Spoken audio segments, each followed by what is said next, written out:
Bila kita tengok daripada tepi, rupa-rupanya dia dah ada jerawat pada gigi tu. Okay, so gigi ni yang tadi nampak macam okey ni, sebenarnya dah ada infection ataupun nanah lah. Dekat dalam x-ray memang nampak jelas sebenarnya gigi tu memang dah ada infection. Tampalan lama dia yang dah dia buat 2-3 tahun lepas, dah pun sentuh dekat saraf. So gigi tu dah slowly mati sampailah dia ada nanah dekat gusi dia tadi. Selepas kita dah tengok dah gigi tu dengan keadaan macam ni, kita akan tebuk dekat tengah-tengah gigi tu. Walaupun tampalan dia dekat sini, tapi kita kena tebuk dekat tengah ni untuk kita cari dia punya laluan saraf. So kalau korang tengok kat sini, ni adalah laluan saraf dia lah. Nampak ada 3 saluran, iaitu ni saluran bahagian langit-langit, lepas tu yang ni 2 bahagian pipi. Lepas kita jumpa saluran-saluran, kita panggil dia orifice, untuk kita masuk ke dalam canal dia dekat hujung ni permukaan atas. Kalau dari gambar, benda yang kita nampak tu adalah dekat sini ni, kat atas ni orifice ni. Okay, so nanti kita akan masukkan file untuk ukur sampai ke hujung akar ni, supaya semua sisa bakteria tu boleh dibersihkan.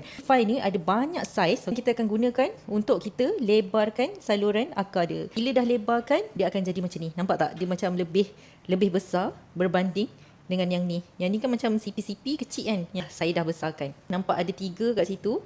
1, 2, 3. Ini lagi jelas sikit lah yang bahagian langit-langit dia. Okay, so yang ni kita letak ubat dulu dekat dalam ni. Lepas tu kita tutup dengan tampalan sementara. Yang ni nanti kita akan buka balik untuk kita tampal dia punya akar pula. So yang tu adalah proses untuk first visit root canal. So biasanya root canal ni akan ambil masa lebih kurang 2 jam, 2 jam setengah untuk satu visit. Kadang-kadang perlu beberapa visit, 2 ke 3 visit. Especially kalau gigi tu ada banyak saluran akar dia. Kalau satu saluran akar biasanya boleh je buat dalam satu visit complete terus. Kalau lebih daripada satu, biasanya kita akan buat 2 kali lah. Kita tak buat rushing-rushing. Tenang-tenang je. Okay?